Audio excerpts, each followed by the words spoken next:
24 oras. Sa lungsod ng Davao, isa ring bagong silang na sanggol ang inabandona. Ang masaklap, wala ng buhay ang munting anghel nang siya'y makitang lumulutang sa ilog. Nakatutok si John Bautista ng GMA Davao. Dito sa Bulusan River sa Bangkal, Davao City, nakitang nakalutang ang bagong silang na babaeng sanggol. Sa kuwang ito ng isang residente, makikitang hindi pa natatanggal ang umbilical cord ng bata. Kulubot na ang balat ng sanggol dahil tila matagal nang nakababad sa tubig. Ayon sa residenteng nakakita sa bata, patay na nang makuha niya ang sanggol 1:00 ng hapon noong Sabado. Inilagay ang bata sa karton pagkatapos siyang iahon sa ilog. Ikinatakot ng mga residente ang nakita nila kaya agad silang nag-report sa mga otoridad.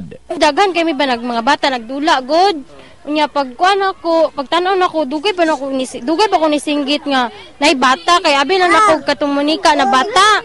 Di nakita man ako ang pusod.